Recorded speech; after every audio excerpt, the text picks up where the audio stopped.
Hello, everybody, and welcome to another episode of Hard Drive 32.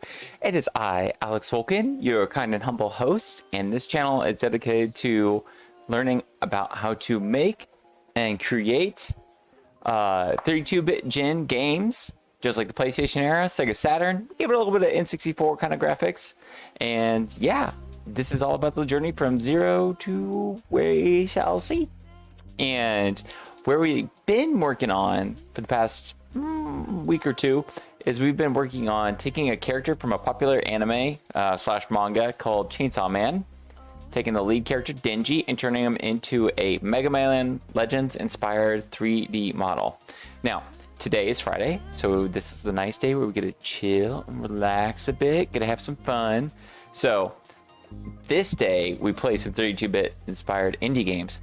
However, I do want to say before we start playing games, I want to catch you guys up in a little bit, because during the gap from Wednesday to Friday, I did work on the 3D model just a little bit, and I wanted to show you guys the progress because I'm a little bit proud. I'm a little bit proud to slowly learn the ropes when it comes to 3D. So let me switch to that monitor, to which I have 4 monitors here. So here we go. We'll go to this one. All right, and let me pop open Blender for you all. And while I'm loading this up, I was going to tell you guys, I'm also, I probably seemed a little bit tired in the past couple streams. Primary reason was I've been staying up late and learning or going through Unity's C# junior programming course. And so I'm trying to learn how to do C# programming as well. And you know what? I'm actually getting there. I'm excited. So there's like 4 main parts to the Unity junior programming. And I'm at the first of the 4 milestones, projects, what have you, where I have to work on making my own game. So on the side, I'm actually going to try to make a little Star Fox, Super Nintendo Star Fox, N64 Star Fox inspired game. But the thing I'll probably do is I love whenever like Ace Combat, for example, despite it being a jet combat game, it does have a plot. I like things like Area 88, Zone of the Enders. What's another good classic? The Last Squadron, I think it's called, or Sky. Oh, directed by Mamoru Oishi, and it's killing me. Skycrawlers. Another example, or Top Gun, or any of those. I love when the flying, being a pilot storyline mixes with, real world drama. And so whatever the Star Fox game I'm going to come up with, I'm going to try to do a pretty fun little plot for it. And that'll probably be done off stream. So you guys will have that kind of surprise waiting for you. I'm not going to promise any dates. It's my very first C# game, everybody. I don't know when I'm going to be able to reveal it, but hopefully 2 to 3 weeks. That's the hope. All right, and then I was going to show you guys here. This is what I worked on in the break between our stream, this stream here, and Wednesday. So slowly getting there with Denji. Definitely do some adjustments on his shoulder and so forth. And I'm probably going to add more geometry here and there to add a bit more details. I need to add his tie, for example, and then finish up the rest of his head, connect it with the body, and go from there. If I get to that point, I'll probably end up starting on the texture work for it. And then the hard part, animating, which I have zero nada experience in, that's a difficult one. We shall see how I do on that. It's really difficult. It's really hard to animate things. However, there are some cool tools like Mixamo that auto rig characters for you. They settle the bones inside the body to move them around, and then you can even pull from a library of template animations that can go right onto that. So I'll probably animate them using pre-existing animations from other free sources, and that's how I'll animate them and test them out. But I'm really excited. So hopefully next week, I can almost promise 100%. I'm going to 100% promise, 110% promise that Next week will be texturing and coloring Dingy here. And maybe even... No, I'm going to stop there. I'm going to stop there. Under promise, over deliver. So that's what we're going to roll with. So yeah, just want to show you guys that before we get to the games. And yes, so the game we're going to be playing today is called Of Love and Eternity. I actually played it on a car ride down to Florida a few weeks back. It's a really stinking cool indie game that channels a bit of the vibes from Dark Souls, but then mixes it in with kind of like the more narrative experiences. Like it's more of an adventure game about this, should I spoil? Yeah, I'm gonna spoil it. But this knight who dies and it sits at the afterlife, and it's about him trying to reunite with his love, who has also died, and where she has ended up in this wherever this afterlife is set within. Really cool atmosphere. Nails the PlayStation 1 graphics. Nails the atmosphere. I love it, and I'm actually kind of excited because the first time I played it, I was in a car. I played through it pretty quickly, and I didn't have the time to sit down and really take in the sights of the underworld. And so that's what we're going to do today. We're going to play some Of Love and Eternity.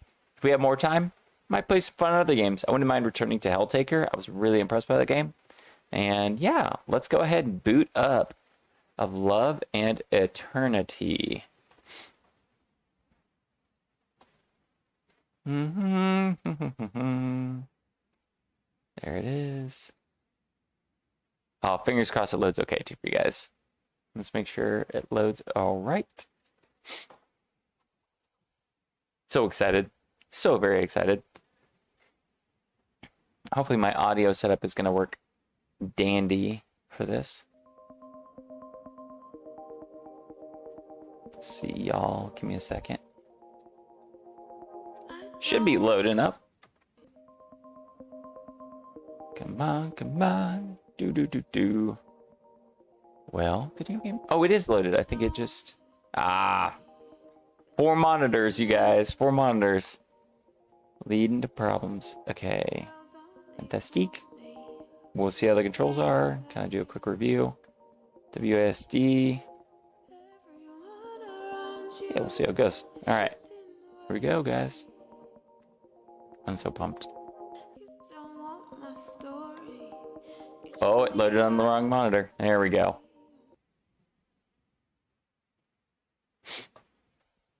Cool. Looks like it's working okay. Let me make sure the audio is on for you guys. There we go. Yeah. Pump up the volume. Let me boost the volume too, just because of how good the sound was in this game. Both the sound and the music really built in a great atmosphere. There we go. Oh, let's go louder. We're going louder, guys. I got the audio to duck when I talk, so we can have this nice and loud. We use gamepad? Nope.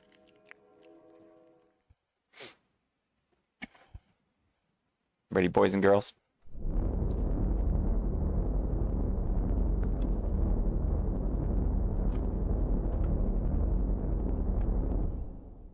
Nailing it.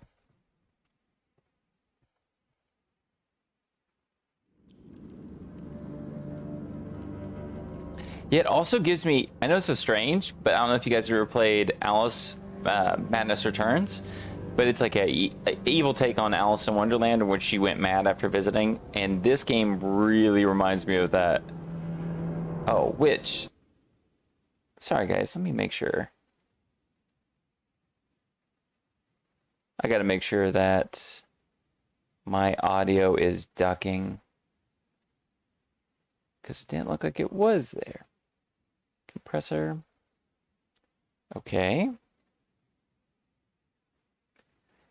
Compress more. Sorry, guys. I want to make sure you guys are able to hear me a-okay as well. There we go. Oh, the joys of streaming and gaming setup. That's dandy. That looks great. Okay. I hope you guys like what you see of Love and Eternity. It's on Steam, and I think I'm going to actually wishlist it.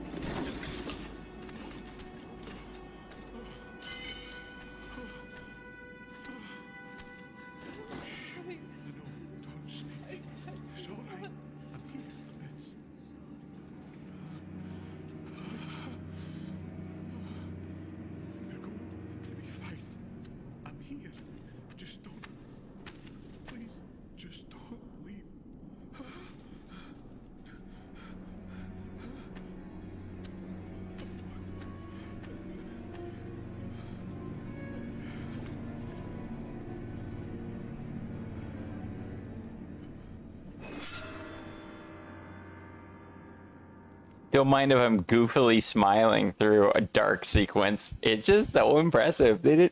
What's funny is this game does a better introduction than Dante's Inferno did when trying to make us feel like sorry for the sad knight who lost his love. Oh, in this sequence right here, man, I don't know if you guys know, it's a movie called Mandy. It's by Panos. He's got a crazy name. He does really trippy visual, trippy horror movies that use a lot of colored lights and galaxies and that kind of thing. And this like imagery here, so good. The idea of being sucked into a void with the afterlife.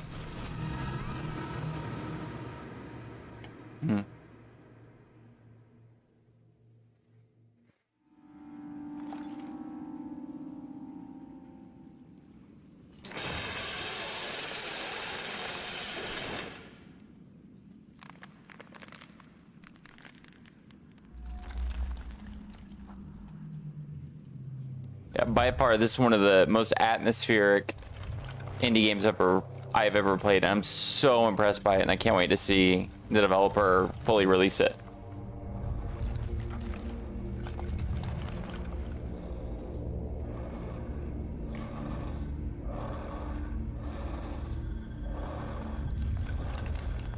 Ooh.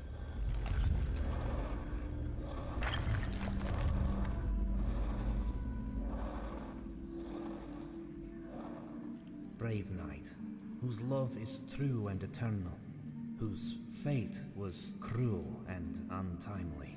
The grip of a malevolent force on your soul has loosened. Your killer is dead.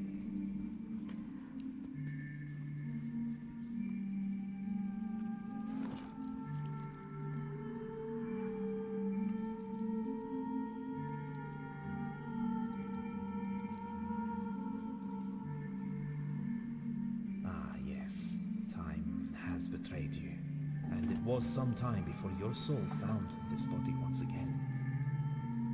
Life was taken in a most unnatural way, ripped from your body and left to wander the void. Your beloved has suffered equally so. Beyond is a world of the damned, and the souls who stray are lost. Beyond dwell violent and wicked spirits that have long been abandoned, and those who wish to see you join them. Beyond is where you will go. Beyond, she searches for you. All right, so I don't know if the YouTube compressions is gonna portray how freaking gorgeous this game is, but there's a lot of nuanced texture within the visual presentation, and it's like these little tiny little pixel dots. And hopefully me streaming 720p doesn't make it lose it, because I really think like what this game does so well is that texture makes it appear like it's an old PC title, like on an older monitor. It's not quite 32-bit consoles. Like 32-bit consoles, like the PlayStation era, they had dithering in their textures, and dithering is where you have only so many colors back in the PlayStation era, and so you would get when a transition from one color to another, you would get these bands, and they would be pixelated as they change from one color to another, and that was like the dithering of it. What this game does is it has an overall camera dither across the entire image that is making everything just have these tiny little dots, where it reduces the amount of colors on screen, as well as makes any transition from light to dark or one color to another have these little dots of texture. And it's so pretty. It's so dang pretty. And it gives it such a, I don't know, such a nice atmosphere. So impressed by it. Whew.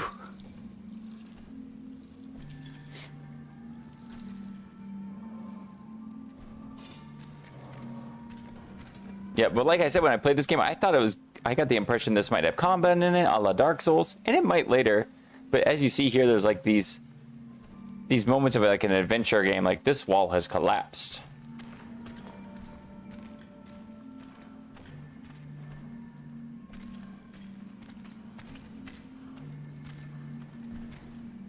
And once we get outside, Oh, can't we show you what they've done with the world itself? Continue.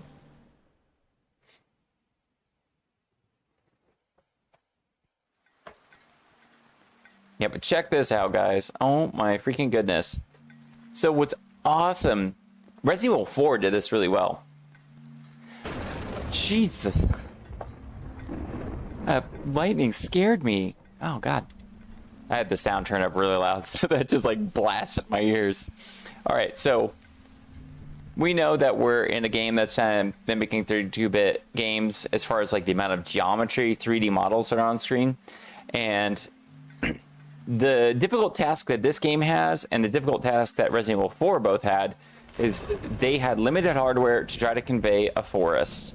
And so you see here that there's a very definite edge of the forest, which is like this. Let's see if I can get close enough here.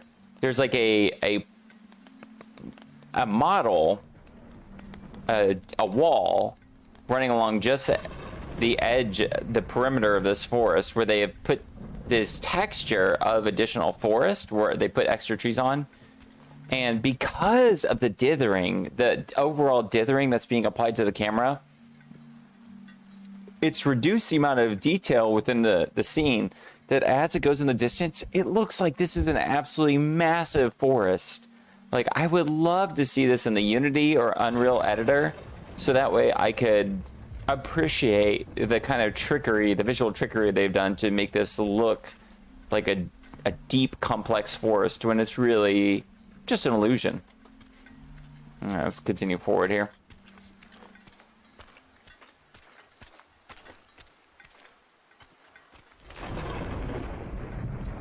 Yeah, what's wild about this too is honestly what this game looks like. I wonder, you might be able to pull something like this off on original PlayStation. You would have frame rate issues, but I think you could keep most of what we're seeing here intact.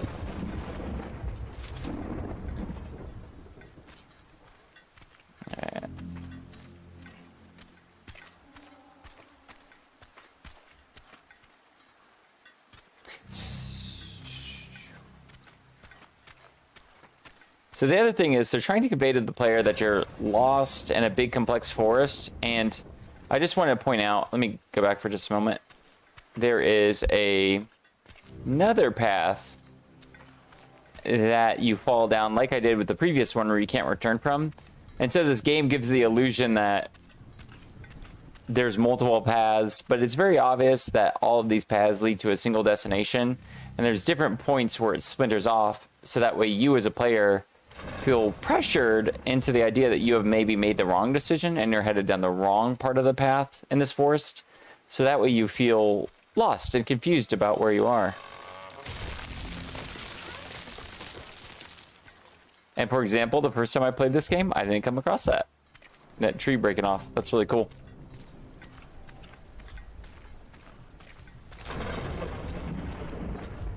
Let's pick these up. Looks like little dragonflies, maybe? Or fireflies?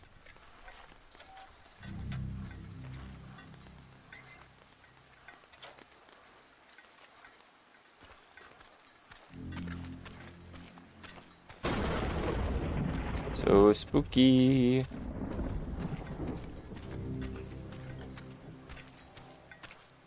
Alright, that path just leads around to the single path.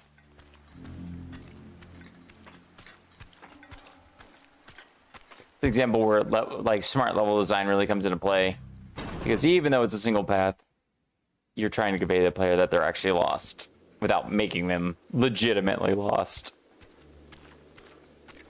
Love that lighting change to this autumn, or sorry, this dusky autumn. Oh, what are you? Like a turtle almost. Gruesome scene. Oh, you're all eating this. That's disgusting. Ooh, yucky. Ugh. Ugh.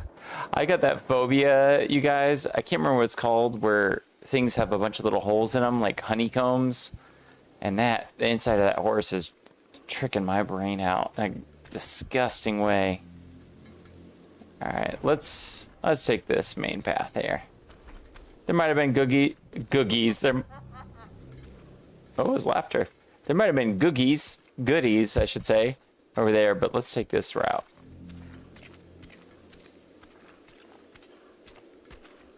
Okay. And then there, the game didn't even prompt me if I wanted to fall down or not, because it's already taught the player of the concept of falling without the ability to return. Oh, I didn't even notice before that the cast shadow. All these hard shadows. This is one of the few times where hard shadows would be an acceptable method of doing lighting. Which, by the way, guys, if you guys are working on a game, hard shadows versus soft shadows is a big performance difference in your title. Big performance difference. So that's why whenever you're playing games on low, medium, high settings, one of the changes you'll notice is how soft the shadows edges are. Also, shadow distance, how far you can see the shadows ahead of you. So, for example, in this game, I can see the shadows being cast on the side of this hill from afar. And that's something you could limit, so that way it would run better on a computer. It's like how far you can see shadows ahead. Let's go here. I don't think I've gone up here before. Oh, I don't think I noticed the structure the first time I played. Oh, wow, guys. I didn't find this first time I played. There's a pale shape at the bottom. Cool.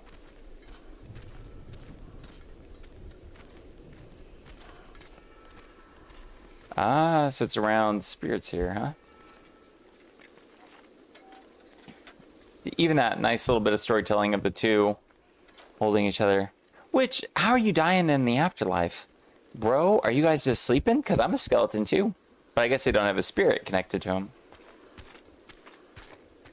Maybe a spirit can leave your body at some point.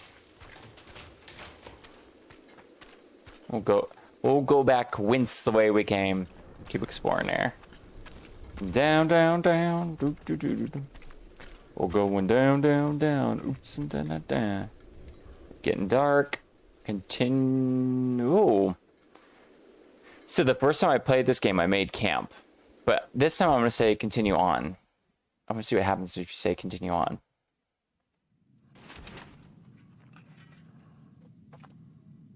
All right. This is creepy. Yeah, the reason I had to make camp the first time I played the game is I actually collected so little fireflies that it forced me to make camp. And when I made camp, there was a really creepy sequence in which the lead character was sitting by the fire. He heard this howling sound like a moose, and out from the shadow leapt the horse that you saw dead earlier and ran, like jumped over the fire and ran off into the dark.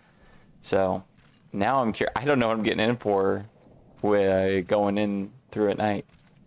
Okay. God, if I scream, guys.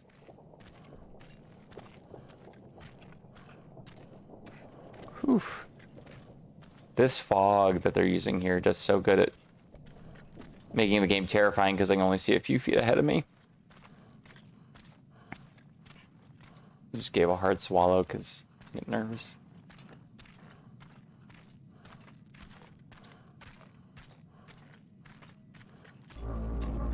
Oh my gosh, that's so good. Okay, this is really reminding me of Mandy. So the horror movie I was telling you guys about earlier, he would do a lot of things with forests lit up with colored lights in the distance. Oh, okay, so, oh. I think I see a skeleton person there by the tombstone. Let's go try to talk to him, if it's good. Oh gosh, darn it, game. Oh, you are not friend. Oh, okay, so the first time I played, there wasn't even any kind of combat. Oh no, guys.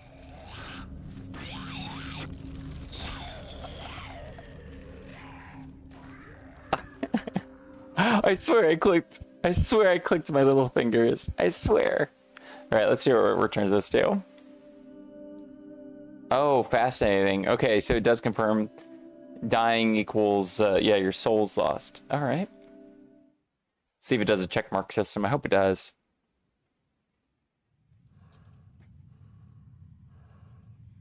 Oh, what the heck?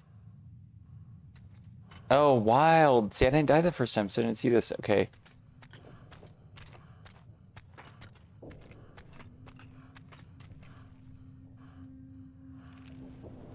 Oh, cool. You guys, that was wild. That's a fairly... Oh. Oh, and now my soul is red? What is with this game? Okay, so we saw last time when the... I should have expected as much. Oh no, you die in one hit. Okay, so when you're resurrected, the color of your soul determines how many hit points you have. Oh gosh, well, let me skip. Oh no. I trust these developers, they'll make it to where you can skip that a little later on. Okay. Fascinating. Good to know. We're running right past creepy forest, man. Oh, okay, the soul, by the way, is further out now. I wonder if that means when you play the game, your soul is placed further and further in the darkness, and then eventually maybe it's too difficult to find it? I don't know if they should keep that system. We'll see. Okay, so we're gonna run right past this guy. Oh, neat. Oh, no. I would have loved to have talked to him. Let's see if we can return later. Okay.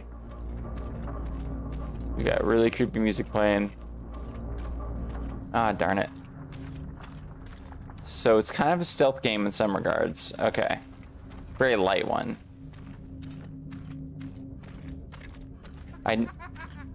I know this will lead me back to him, but I do want to see if there was souls over here.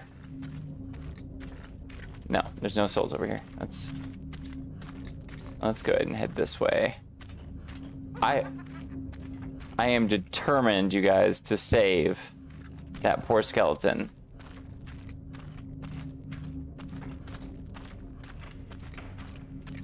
Oh my gosh, game, come on now. I'm officially lost. Oh, no, this looks like the way out. Oh, I'm gonna take this side route. Give me some souls so I can save my skeleton boy.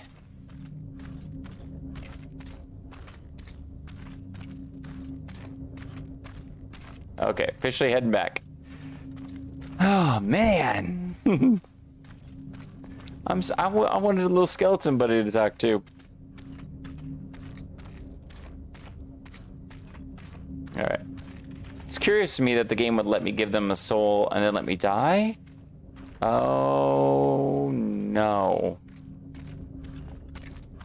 I have made a terrible, terrible decision. I officially do need to go back to the original guy and give him my soul. Not this way. Oh no, I agree with you. Oh, you can zoom in too. Oh no, oh no, oh no. Okay, let's head back this way. Let's drink with one hand. Explore with the other. I'm so gonna run into Mist. So, it resurrected another one?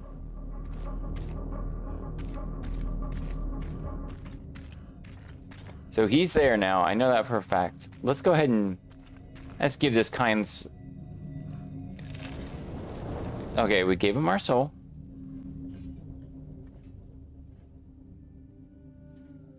Let's see if it game overs or if it does something new with the sequence.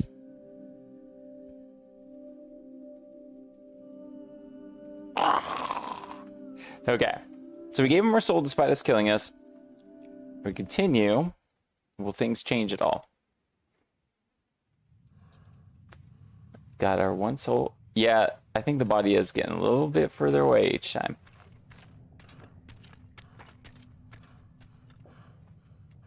Or it could be just randomly spawning somewhere within a vicinity.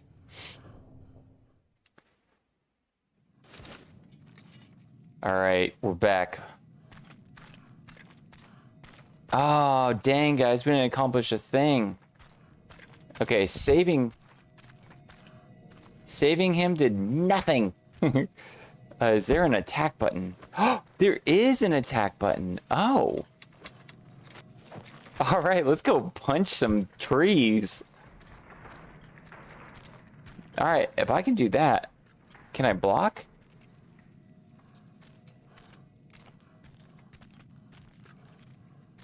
See if I can punch him from behind.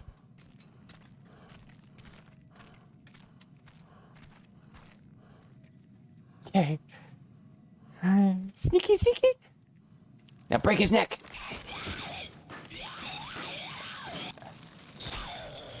Oh no, I need to hit the space bar. That's what I've been doing wrong, guys. So the attack button's the button I need to be hitting. I should be hitting space bar for that. Okay, we're good. We're good. We got this guy. Wake up, my skeleton amigo. Yeah. This is no day to be celebrating Dia de los Muertos. Remember me. Remember me. Coco is by far my favorite Pixar movie in the last little bit. Like, I really enjoyed Moana, but my problem with Moana is it had too many little side stories that I don't think really helped develop the characters. Oh shoot. Why did it spawn me there? I guess that's where I died, roughly. Okay.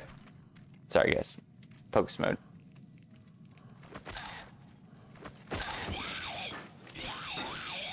Yeah, we're good now. We're good. Alright. Did we accomplish anything by killing him? I don't think we... I love that he blends right into the soil. How cool. That'd be great if later in the game there's just enemies hidden amongst the trees. Okay, so now we know that killing them doesn't accomplish anything, but we do know how to get them off of us. So let's go ahead and head for... Oh, we got another graveyard here.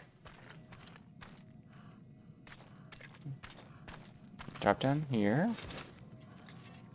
Oh, think I hear another. Or I hear a bell tolling.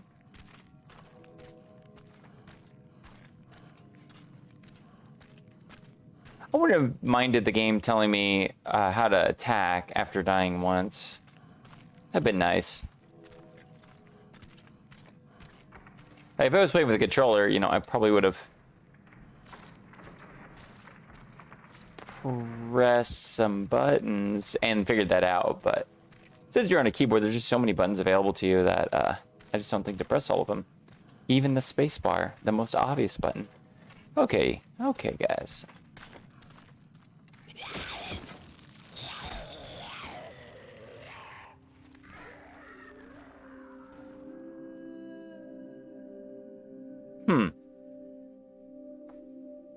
Wasn't really given a chance to get out of that, but I think I did hammer the space bar in my utter fear. We're getting through this demo. This is way harder than setting up camp. If you set up camp, nothing happens. You proceed to the next area, game's over. You don't learn about this death mechanic. You don't learn about combat, stealth, other skeletons, none of that. So this is pretty cool. Because before the game, I thought the game was just pure narrative, because whenever I played through it the first time, none of those other mechanics were present in the demo. So this gives me a wildly different impression of the game. Go to sleep. Okay. Okay. I do wish I could know how to, oh, the trees are getting less sick. How to change, or get more spirits and souls, so that way the game wouldn't be red all the time. Oh, good. Okay, so when you, it's no longer red. Interesting. Maybe because it's night, it's not being lit by it. So this was the end of the demo the first time I played, and I bet this was the path I took. Yeah, this looks like the path that I took whenever I camped. Alright, so we've come to this beautiful bridge, y'all. Demo over.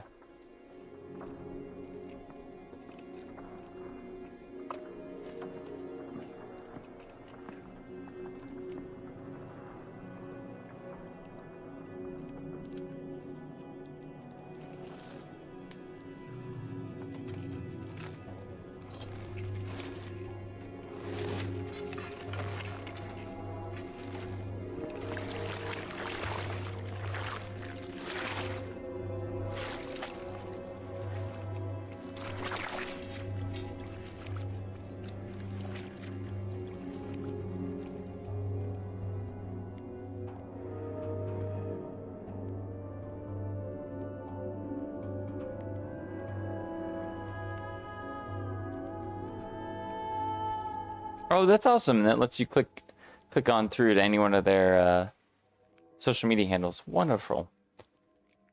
Yeah, guys. Of Love and Eternity by Acornbringer Games. It's on itch.io if you want to try the demo. It's also on Steam for the wish list.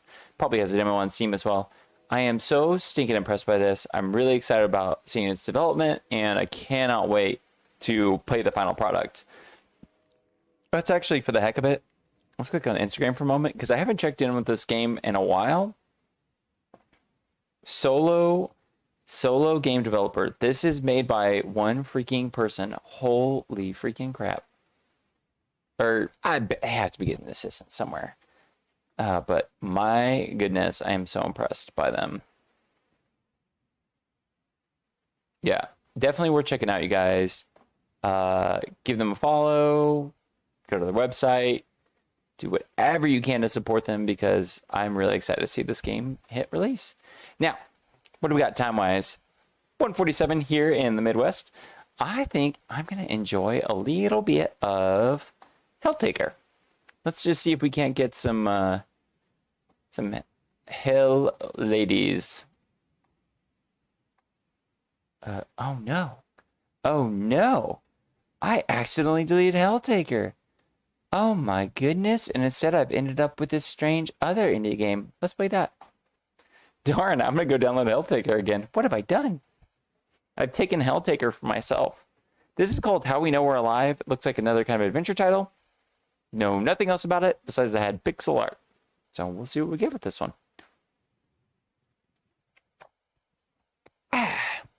Which hopefully it loads for us.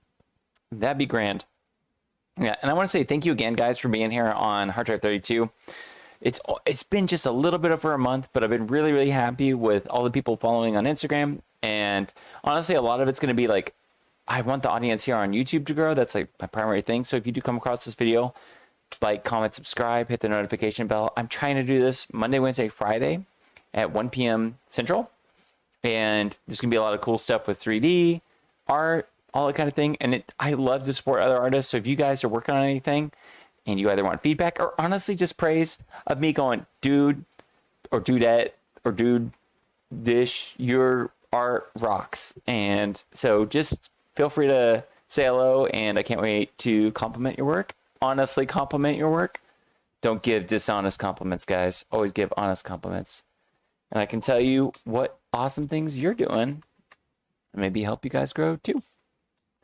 All right, let's get this game going.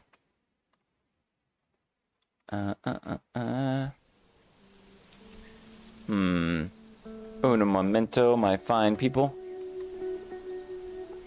There we go.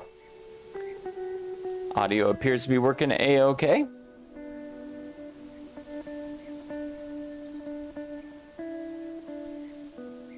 That's so relaxing.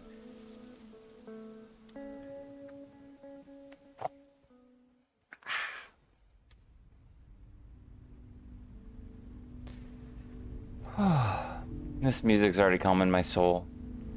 It's so relaxing. Okay.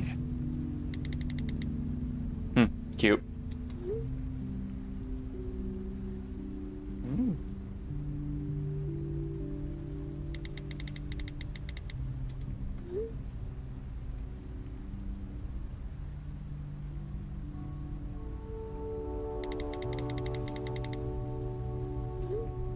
Oh, always send one text and wait for the person to respond.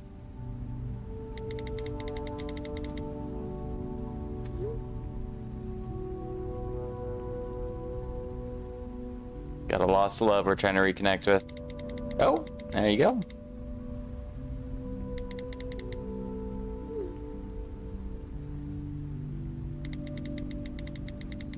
Peter. This is how I know this game is from Europe. Got two T's on Peter. Peter Malak.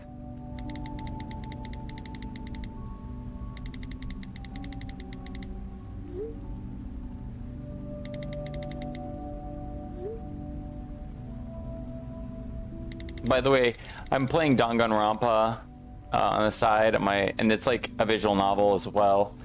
And it's so the opposite of this game. This is so sweet and lovely versus playing when I I'm in a session of Danganronpa, and it's kids killing each other for a evil teddy bear. And like this game, which is just young love. All right, let's keep going.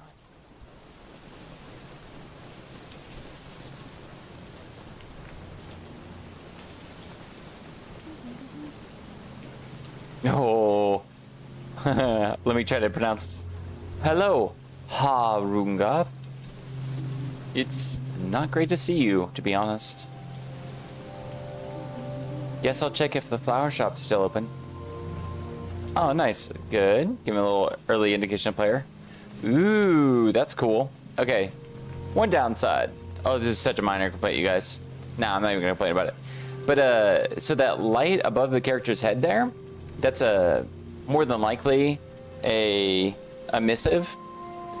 So it's like a texture that is emitting a colored light. Okay. The other thing is, look at this background of this tree. If you notice, oh good, I got my little mouse here. All right, if you look here at these little dots, these pixels that are moving around, that is, I'm gonna guess this is likely a shader on the camera, making it look pixelated. So it's like a real life image of a tree, maybe some slight modification, and then there's a shader that's making it look more pixelated than it actually is. And then the rest of this is sprite art, but that's probably an image of a tree that they're using a shader to make pixelated.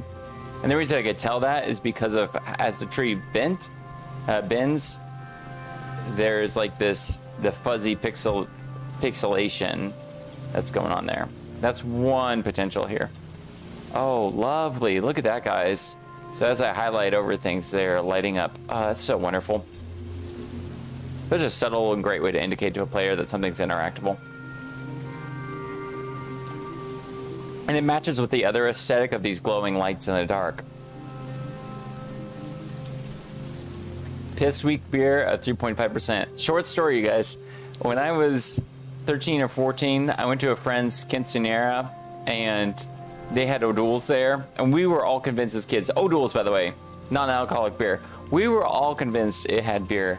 So all of us, like kids, were drinking this non-alcoholic beverage, and then we started prank calling people, and we're just like, dude, I'm so drunk, you guys, and calling up teachers and other friends.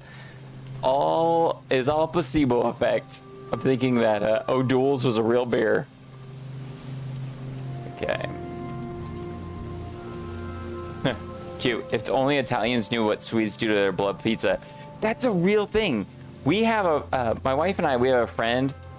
They live in Norway, and anytime they're in America, they're always like, your pizza here is so good. And they always joke about how different and odd the pizza is in Norway, which is fairly close to Sweden. So I'm going to assume that this is a similar type of thing. Yeah, I'm very curious. I've never looked up what Swedish or Norwegian pizza is and what makes it so different from like a Domino's, but I will say though, from my experience talking to them and from Norway seems like it has, in my opinion, sounds like it has really, really good food compared to most American food. Even if their pizza might be a little different than our Domino's, I think the trade-off might be worth it for all the other additional food they have. Blue House.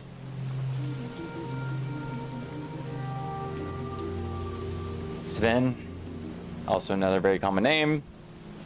Weird dude, very into drones. Yeah, cute.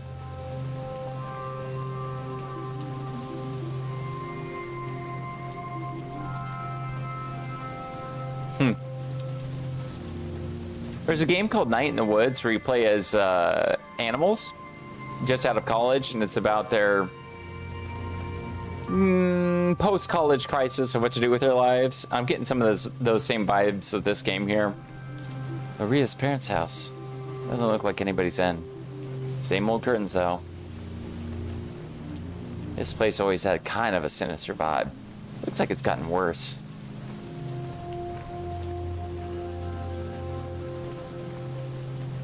Okay. Sister. I wish I knew how to speak Swedish. System Bolliget.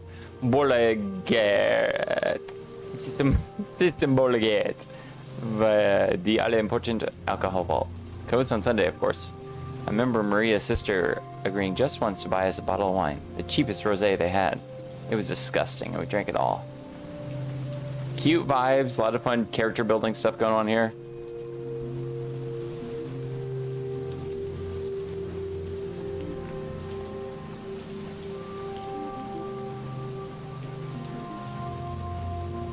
I'm curious if this game is just traveling from one end of the screen to the other, encountering the other character, and then us kind of making our own conclusion about their relationship from the context clues we're given by exploring the environment.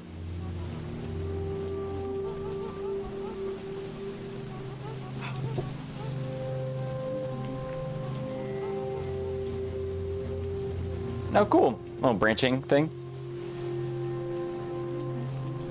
I'm gonna be sweet to a little old lady.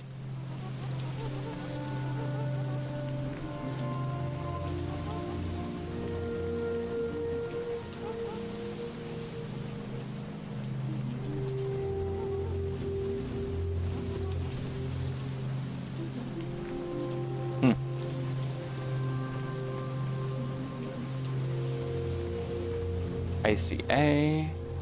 I wonder if the beating heart of all dead-end towns is as good as a place to go and hang out and as anywhere else. Almost feels good to see it again. Curious if any of these are in reference to real locations in Switzerland.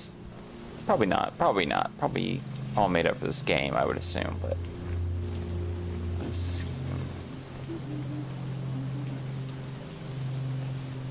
Sorry, I'm not examining everything. Our time is so short. I'm so sad, you guys. Only a few more minutes to play here. Try to get as much of this game as we can before we leave. Empty, quiet church.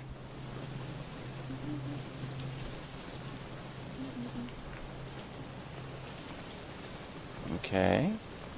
The music's gone. The forlorn music's gone. It's now quiet. Going into a forest here. Oh no. Oh no. Pretty damn fancy. Must be a reward for running. Yikes. Grandparents' grave. Okay. Grandma and Grandpa's grave. Aww.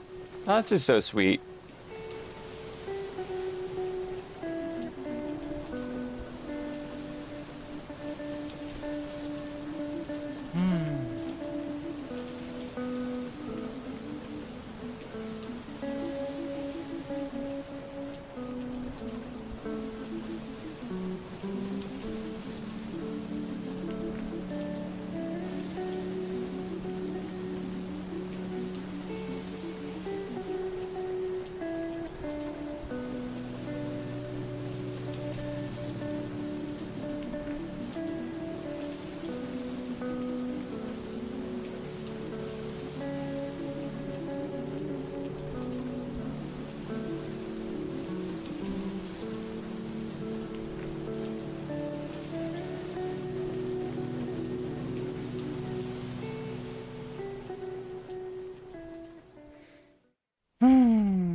Oh goodness, this game's gonna become so heartbreaking.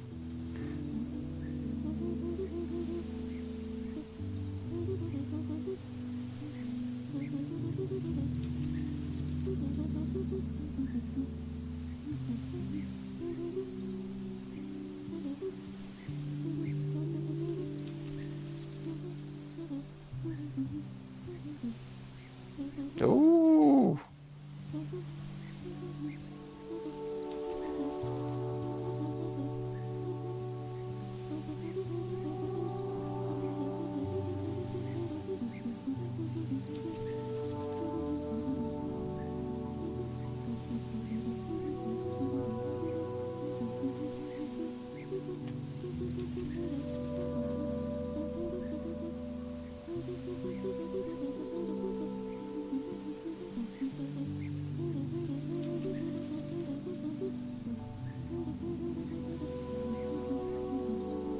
I'm getting so quiet because I'm getting deeply introspective with this title as I'm working.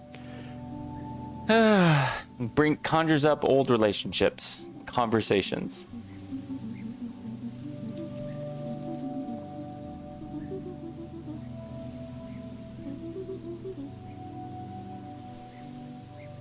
It's weird they're talking about these issues with like Bible bashing town. I live in Missouri in the Midwest, which religion is a very prominent part of everybody's lives. Whether or not you participate or not, it's very prominent. And it does a lot of good for people's lives and does a lot of bad as well. But it's interesting to see that even here in the game set in, you know, Switzerland, they're using terms like Bible bashing townsfolk and that kind of thing. And in fact, where I live, Springfield, Missouri, has the most churches in the entire U.S. per capita. We have both the most amount of churches as well as Chinese food restaurants. So if you actually want really good, non-authentic but American Chinese food, come to Springfield, Missouri. We have the most. One of the weird true facts about my town.